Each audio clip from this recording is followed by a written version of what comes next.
بسم اللہ الرحمن الرحیم۔ السلام علیکم ورحمۃ اللہ وبرکاتہ۔ معزز ناظرین، جیسا کہ آپ کو معلوم ہے کہ ہم آپ کے سامنے حضرت بلال رضی اللہ تعالیٰ عنہ کی ایمان افروز داستان حیات کے سوال لے کر حاضر ہو رہے ہیں، اور آگے چلتے ہیں کہ حضرت بلال رضی اللہ تعالیٰ عنہ حضور صلی اللہ علیہ وآلہ وسلم پر پہلی وحی اترنے کا واقعہ کیا بیان کرتے ہیں۔ یہ واقعہ جو میں بیان کر رہا ہوں مصدقہ بھی ہے اور ناقابل تردید بھی۔ مصدقہ یوں ہے کہ اس کے راوی صدیق اکبر ہیں، ابو بکر، جنہوں نے زید سے سنا، اور زید نے علی سے، اور علی نے خدیجہ رضی اللہ تعالی عنہا سے، اور خدیجہ نے خود رسول اللہ صلی اللہ علیہ وآلہ وسلم سے، جن کے ساتھ یہ واقعہ پیش آیا۔ ناقابل تردید یوں ہے کہ قرآن شریف میں اس کا ذکر ہے۔ اس حوالے سے یہ بھی ہمارا جزو ایمان ہے۔ جبل نور پر غار حرا میں محمد صلی اللہ علیہ وآلہ وسلم تنہا تھے کہ جبریل علیہ السلام نے حاضری دی اور کہا پڑھو۔ حضرت محمد مصطفیٰ صلی اللہ علیہ وآلہ وسلم نے جواب دیا، میں پڑھ نہیں سکتا۔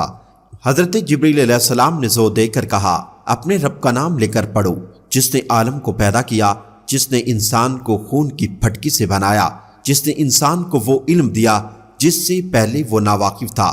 محمد صلی اللہ علیہ وآلہ وسلم خاموش رہے اور زور دے کر کہا پڑھو۔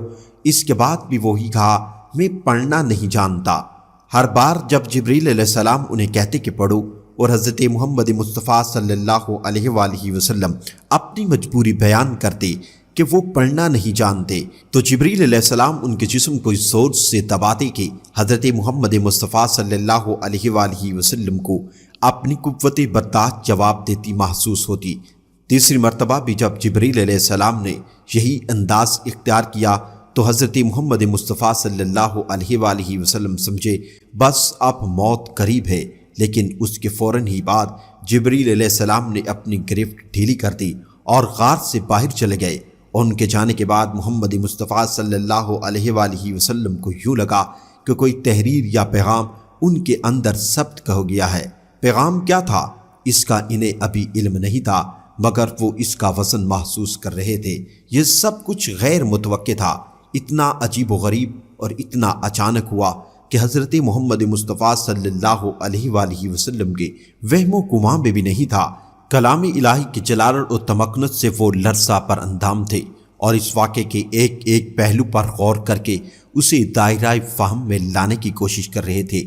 کلام الہی کی جلالت و تمکنت سے وہ لرزہ پر اندام تھے، اور اس واقعے کے ایک ایک پہلو پر غور کر کے اسے دائرہ فہم میں لانے کی کوشش کر رہے تھے، مگر گتھی تھی کہ کسی طرح سلجھنے میں نہیں آتی تھی۔ مکے میں وہ حسن اخلاق کے اعلیٰ ترین نمونہ تسلیم کیے جاتے تھے۔ انہوں نے اپنی زندگی کے 40 سال اس متانت اور سنجیدگی اور شائستگی کے ساتھ گزارے تھے کہ کسی سے تلخ کلامی تک کی نوبت نہیں آئی تھی، جائے کہ کسی کا اس سختی سے انہیں بھینچا۔ یہ تجربہ ان کے لیے قطعی ناقابل توجیہ تھا، اور کلام الہی کی سطوت نزول کے تناظر میں جو خود اپنی جگہ ایک مما بنا ہوا تھا، یہ نامنوس سلوک انہیں ناروا معلوم ہوا۔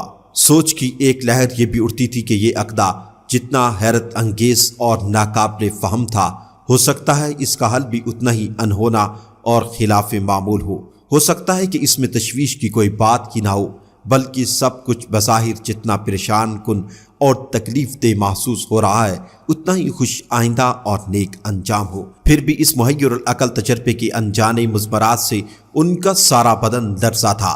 اسی کیفیت میں وہ لرزتے کانپتے غار حرا سے باہر آئے، اور حیرت کے عالم میں آہستہ آہستہ کوہ حرا کی بلندی پر اس سمت پہ چڑھنا شروع کر دیا جدھر سے نیچے اترنے کا راستہ تھا۔ ابھی نصف راستہ بھی طے نہیں ہوا تھا کہ جبریل امین انہیں دوبارہ نظر آئے۔ اس بار وہ انسانی شکل میں تھے اور افق پر کھڑے تھے۔ محمد مصطفیٰ صلی اللہ علیہ وآلہ وسلم جس سمت میں رخ کرتے، شمال، جنوب، مشرق، مغرب، انہیں موجود پاتے۔ پھر ایک بار انہیں ان کی آواز سنائی دی، محمد مصطفیٰ صلی اللہ علیہ وآلہ وسلم، تم اللہ کے رسول ہو اور میں جبریل ہوں۔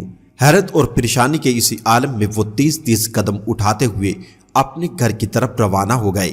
سارا بدن کانپ رہا تھا۔ گھر پہنچتے ہی بستر پر لیٹ گئے اور کئی کمبل اپنے اوپر اوڑھ لیے، سر منہ سب ڈھانپ لیا۔ اللہ تعالیٰ نے اسی موقع کی مناسبت سے انہیں مدثر کہہ کر پکارا تھا۔ مدثر یعنی چھپنے والا۔ اپنے آپ کو ڈھانپنے والا رب ذوالجلال والاکرام کو تو علم تھا کہ اس نے کیا کہا ہے اور کیوں کہا ہے۔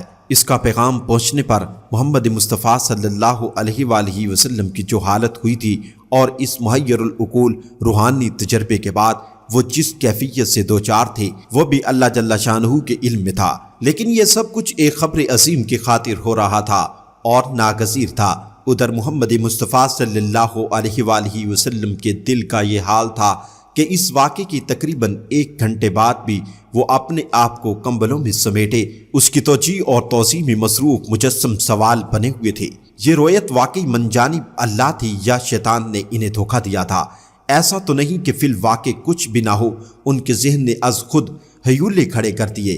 یہ تو وہ جانتے تھے کہ وہ محض انسان ہے، بدن کی کپکپی تھی کہ ختم ہونے میں نہیں آ رہی تھی۔ انہوں نے کچھ اور کمبل اوڑھ لیے۔ اتنے میں خدیجہ رضی اللہ تعالی عنہا آ گئی تو انہوں نے انہیں شروع سے آخر تک سارا واقعہ تفصیل سے سنایا۔ ایسے بھی لوگ ہیں جنہیں واقعات میں رنگ امیزی کا شوق ہوتا ہے، انہوں نے اس واقعے سے بھی بہت سی کہانیاں منسوب کر رکھی ہیں، مگر اس قسم کے خوش کن رنگ امیزیاں خانہ بدوش کے الاؤ کی گرتی سجتی ہیں، تاریخ کے اوراق کو زیب نہیں دیتی۔ میں تو وہی کہوں گا جو میں جانتا ہوں۔ رب کریم نے خدیجہ رضی اللہ تعالی عنہا کو بڑی بصیرت سے نوازا تھا۔ انہوں نے اپنے خامد کو تسلی دی، ان کا خوف ختم کرنے کی کوشش کی، ان کے خدشات دور کرنے کے لیے دلائل دیے۔ سب سے بڑی بات یہ ہے کہ انہوں نے ساری صورتحال کا ادراک کر لیا، اور اس وقت جب حضور صلی اللہ علیہ وآلہ وسلم کو بھی یقین نہیں تھا کہ کیا ہوا ہے، کچھ بھی ہوا ہے یا نہیں، وہ اس واقعے کی صحت پر ایمان لے آئے۔ ان کے ایمان نے رسول اللہ صلی اللہ علیہ وآلہ وسلم کو حوصلہ دیا۔ خدیجہ رضی اللہ تعالیٰ عنہ نے ان سے کہا کہ اگر اللہ تعالیٰ واقعی رحیم اور کریم ہے اور اپنے بندوں کا خیال رکھنے والا ہے تو وہ ایک نیک اور سچے انسان کو کبھی کسی عذاب میں مبتلا نہیں کرے گا۔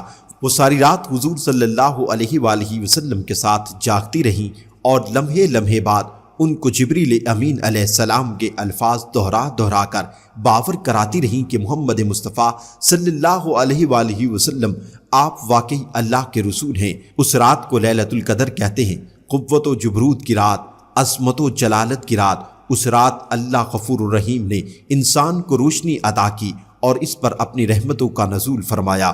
اس رات اس نے جبریل امین کو کرۂ ارض پر بھیجا۔ اس رات اس نے اپنے رسول اللہ صلی اللہ علیہ وآلہ وسلم کو اپنا پہلا پیغام پہنچایا۔ وہ رات حضرت خدیجہ رضی اللہ تعالی عنہا کے ایمان لانے کی رات تھی۔ اسی مناسبت سے اس عظیم اور برگزیدہ خاتون کو ام المومنین کا لقب عطا ہوا۔ بعد میں دیگر ازواج مطہرات میں بھی یہی لقب پایا۔ معزز ناظرین، آپ سے گزارش ہے کہ مزید اس طرح کی اچھی ویڈیو دیکھنے کے لیے ہمارے چینل فیض وائز کو سبسکرائب کریں اور ساتھ دیے گئے بیل آئیکن پر بھی لازمی کلک کریں تاکہ آپ کو ہماری ہر آنے والی ویڈیو کا نوٹیفیکیشن مل سکے۔ اللہ آپ کا، ہمارا اور تمام امت مسلمہ کا نگہبان ہو۔ والسلام۔